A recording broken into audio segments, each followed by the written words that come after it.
el mouse.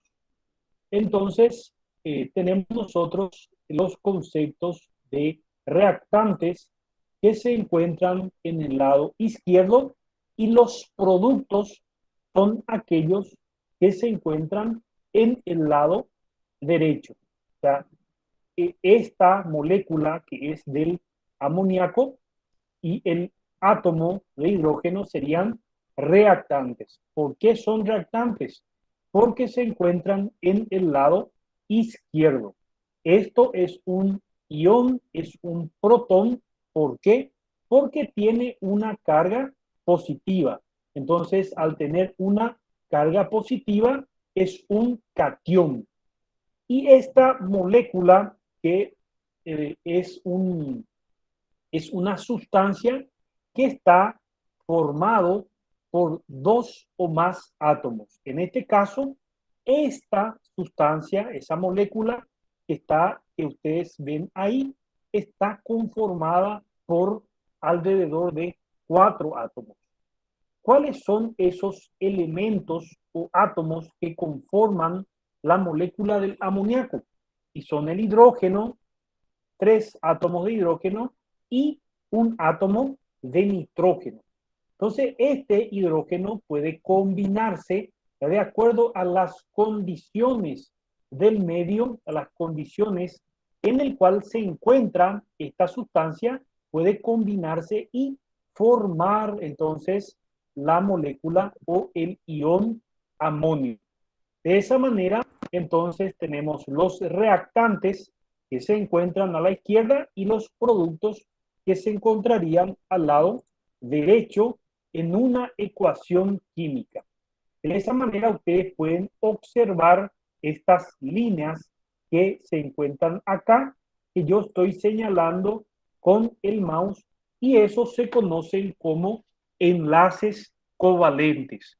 Son un tipo de enlace que mantiene unidos los elementos químicos dentro de una molécula y están conformados eminentemente por los electrones de las capas más externas de cada elemento.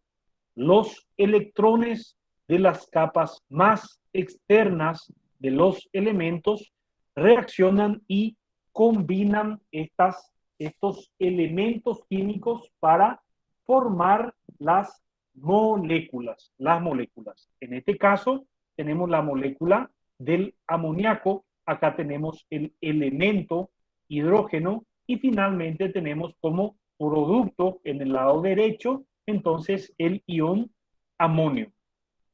Y tenemos, como había mencionado anteriormente, moléculas tanto polares así como moléculas apolares.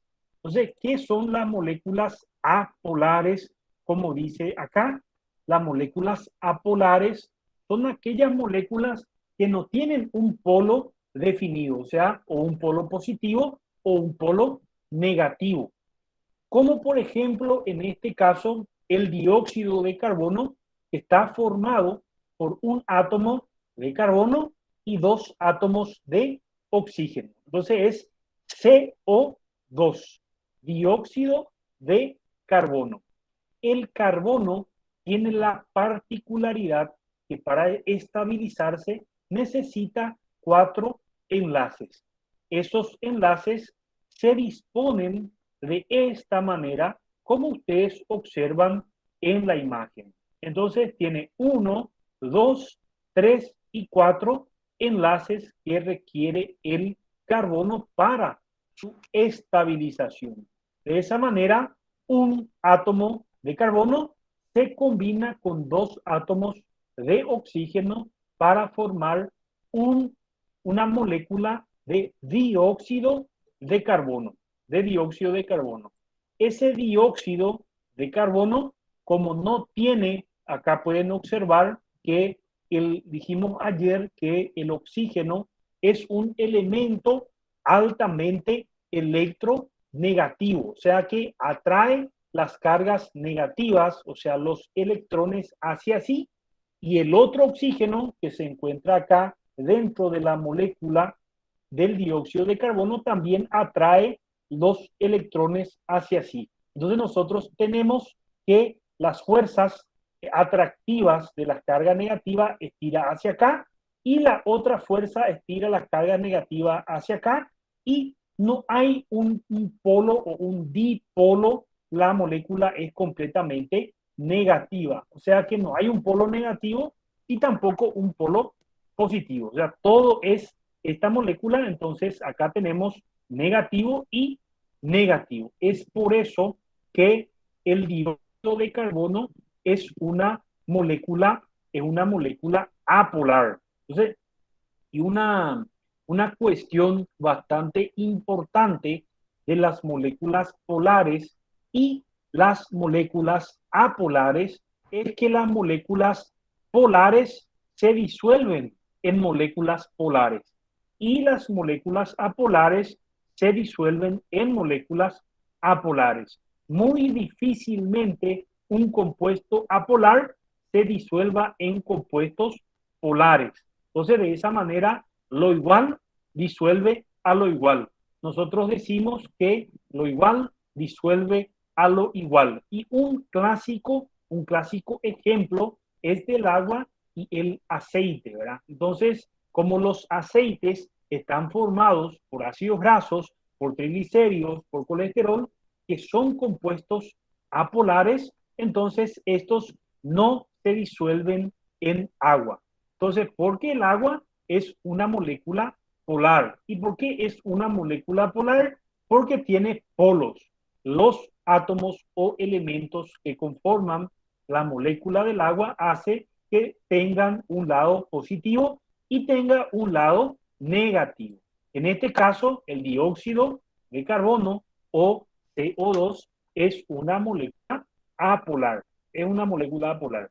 En el caso del metano, les había dicho anteriormente que el metano, que el carbono se tiene que estabilizar con 4 enlaces. Entonces, el carbono, en el caso del metano o CH4, se une con 4 átomos de hidrógeno. De esa manera, el carbono logra su estabilización.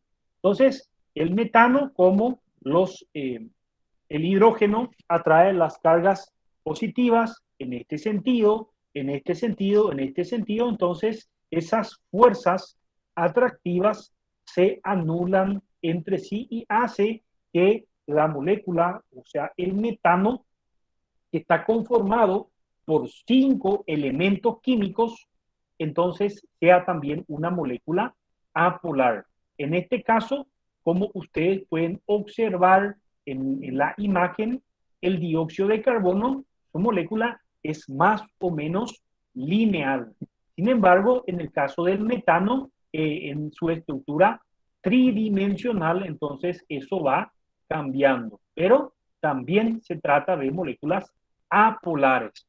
Y en el caso del fluoruro de boro, entonces nosotros tenemos un átomo de boro unido con 3 átomos de flúor. Nosotros dijimos en la clase de ayer que el flúor es el elemento más electronegativo de la tabla periódica. El flúor es el elemento más electronegativo de la tabla periódica. ¿Y qué significa que sea electronegativo? Significa que tiene la tendencia, el flúor, de atraer los electrones, o sea, la nube electrónica negativa hacia sí.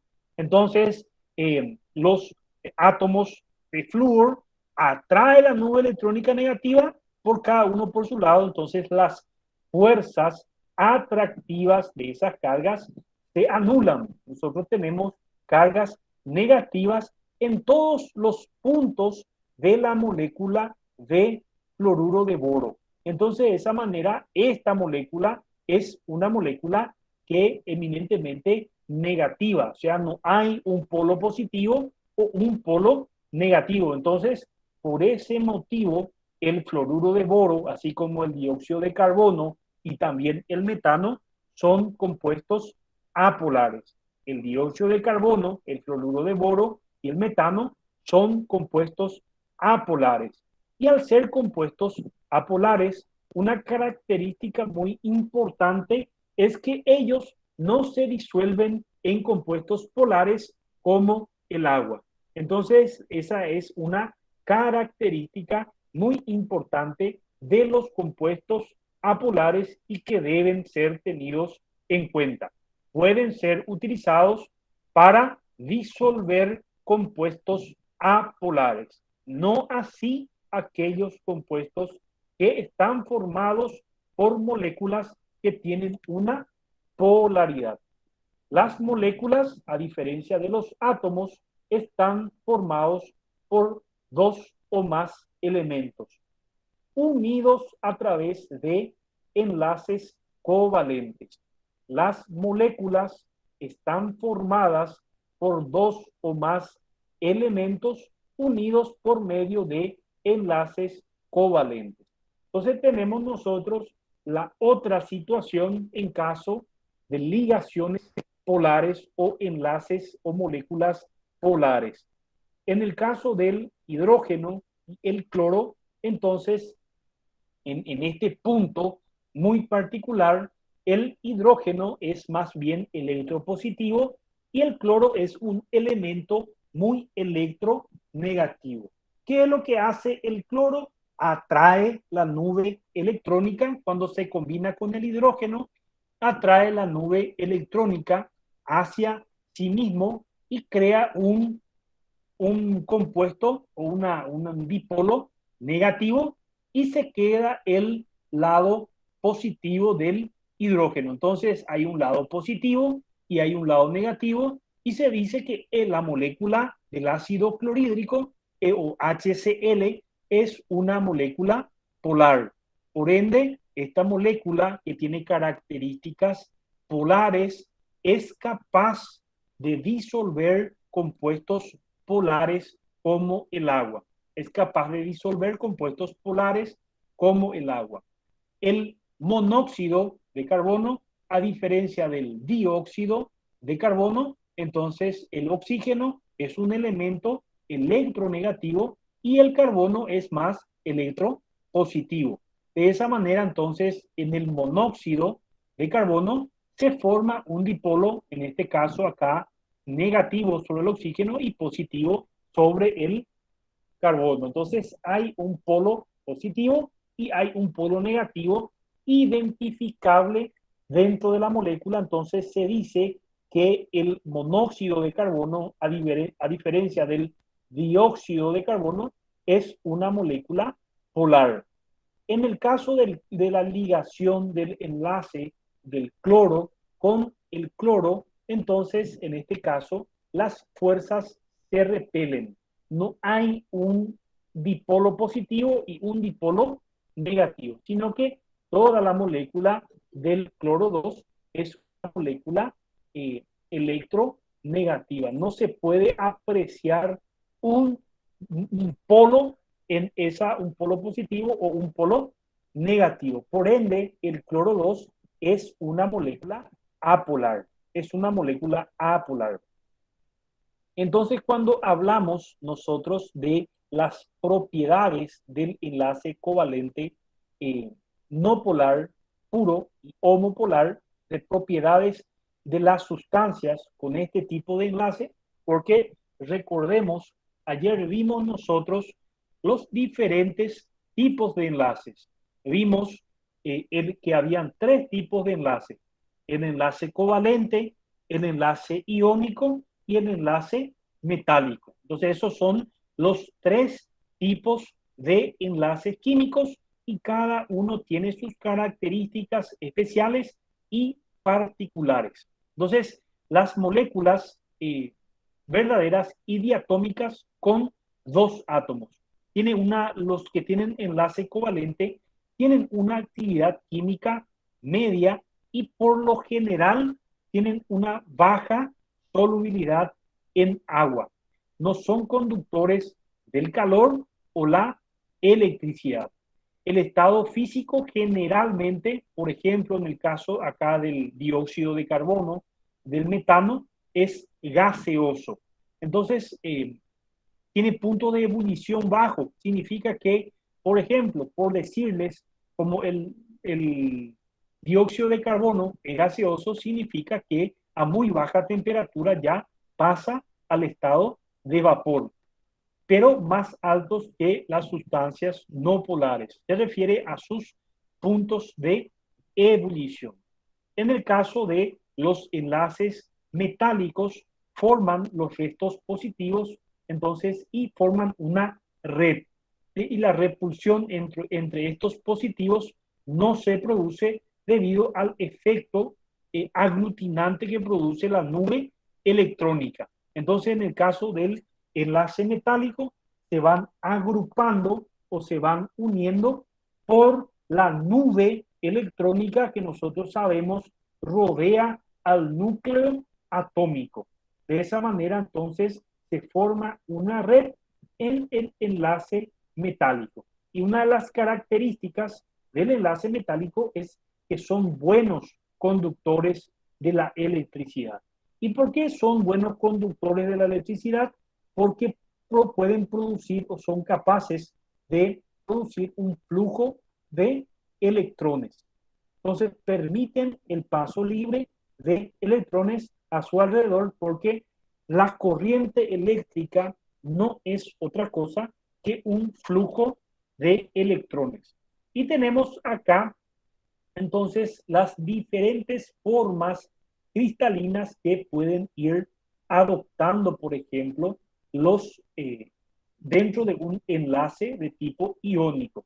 Se puede compactar, estos son los átomos que pueden formar una estructura hexagonal, pueden formar también así como cubos, una estructura cúbica, y puede formar una estructura cúbica centrada en el cuerpo.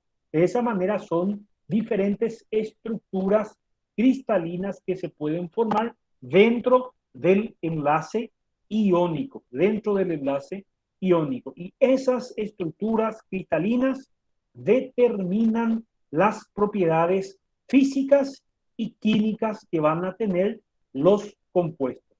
Entonces, de esa manera, nosotros tenemos los iones que pueden formar enlaces iónicos y pueden formar enlaces metálicos. Entonces, por ejemplo, nosotros tenemos el cloruro de sodio, o sea, la sal común de mesa, como un ejemplo de enlace iónico.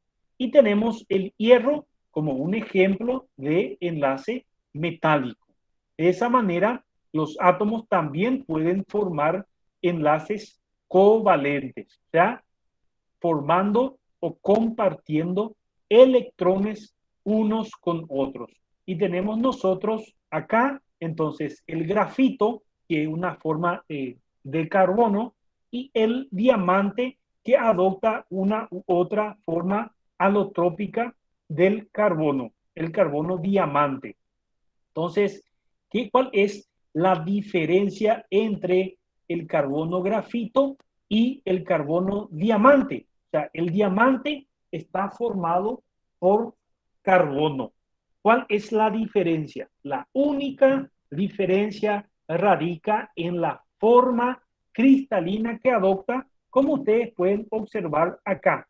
El carbono grafito tiene una forma cristalina y el carbono diamante tiene otra forma cristalina. Y esa diferencia en la forma cristalina es que lo que le da diferentes propiedades a una sustancia formada por un mismo elemento. Entonces, la capacidad de cristalizar en diferentes formas puede hacer que esa sustancia tenga diferentes propiedades químicas y diferentes propiedades físicas. Entonces, de esa manera tenemos los enlaces intermoleculares. ¿Qué significa enlaces intermoleculares? Se refiere a enlaces entre las moléculas, porque en un entorno acuoso, en un entorno molecular, en un entorno donde están las moléculas en diferentes estados, igualmente interaccionan. Tanto es así que el agua, por ejemplo, que está formada por oxígeno, representada en esta imagen como una esfera azul y el hidrógeno entonces representado por dos esferas rojas, tienen la capacidad de formar enlaces entre moléculas. Y estos enlaces que se forman entre molécula y molécula se llaman enlaces de tipo puente de hidrógeno. Y ese enlace de tipo puente de hidrógeno impacta en el punto de fusión, impacta en el punto de ebullición de las sustancias, también en la temperatura de congelación. O sea que el enlace de tipo puente de hidrógeno puede impactar afectando las propiedades físicas y químicas de los compuestos. Y no es el agua la única molécula capaz de formar enlaces de tipo puente de hidrógeno, sino que son todos aquellos compuestos que contengan elementos como flúor, oxígeno o nitrógeno que pueden interaccionar. De hecho, todas las moléculas interaccionan en mayor o menor medida con otras moléculas que están a su alrededor. Entonces, este es un tipo de interacción intermolecular. Entonces, una interacción intramolecular sería los enlaces covalentes. Y un ejemplo de interacción intermolecular, o sea, entre moléculas, sería un enlace de tipo puente de hidrógeno. Porque ustedes saben, esas moléculas, en el caso del agua, que es una molécula polar, adquiere dipolos positivos, dipolos negativos. Entonces, de esa manera es capaz de interactuar con el lado positivo o con el lado negativo porque los polos opuestos se ven atraídos. Entonces, eso impacta en el punto de ebullición, punto de fusión, entonces en varias características y propiedades que tiene el agua y otros compuestos. Otras fuerzas que también están presentes son las fuerzas de Van der Waals, que se dan entre moléculas que son apolares. Pequeñas interacciones que en teoría, o sea, la literatura dice que se produce interacciones entre compuestos polares por pseudomomentos donde se forman pequeños dipolos en esas moléculas y eso permite una atracción de molécula entre molécula. Entonces, ¿por qué les digo esto? Porque tiene una influencia directa en las propiedades de las sustancias. Tienen que conocer muy bien los compuestos polares y los compuestos apolares. ¿Por qué? Porque eso determina la solubilidad de una sustancia en otra sustancia. Y de esa manera puede determinar entonces las condiciones de transporte, de almacenamiento y los diferentes usos que pueden tener una u otra sustancia. Bueno, ¿alguien tiene alguna pregunta que desee hacer con respecto a la clase de hoy?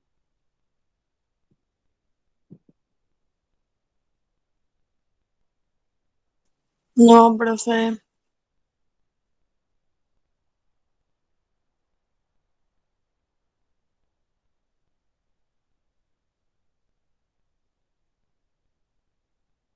Estoy atento a sus dudas, estoy atento a sus consultas, si es que quieren preguntar algo, si algo no quedó claro, si quieren que le vuelva a reiterar algún punto que no entendieron bien.